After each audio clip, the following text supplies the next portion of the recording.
So you put your pen down and the exam is over. A couple of months later, you get your results.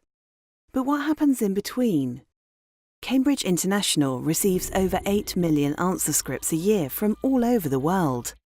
Every script needs the correct mark, so that everybody gets the correct grade. This is how we mark and grade scripts. First, let's look at how we mark. After your script is collected at the end of the exam, it's sent back to us in Cambridge. Most of our scripts are scanned, ready to be marked by examiners on a computer screen. Some exams are marked on paper, and some, such as multiple choice, are marked automatically by a computer. For any exam, every student's work is marked in the same way. Cambridge examiners are teachers or experts in their subject. It's really important that they all mark to the same standard.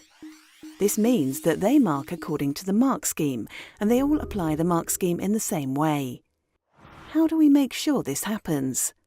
A few days after you sit your exam, a team of our experienced senior examiners get together.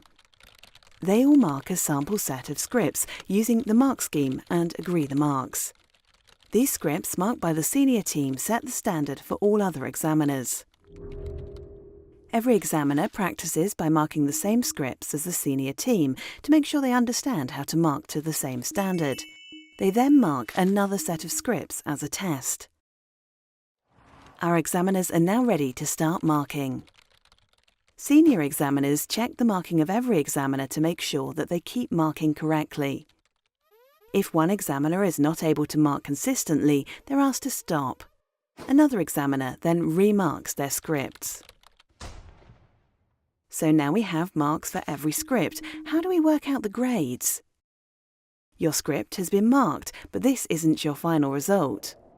Here's how Cambridge turns marks into a grade.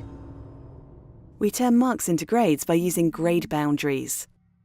Grade boundaries are the minimum marks you need to achieve a grade. We use a mixture of statistical evidence and expert judgment to agree the grade boundary. We set boundaries in the right place so you don't get a lower grade just because the paper you sat was more difficult than last year's.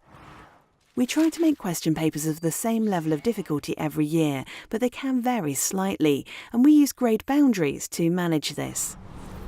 Once the grade boundaries have been agreed, we apply them to your marks to give you a grade. Senior examiners carry out final checks on the marking.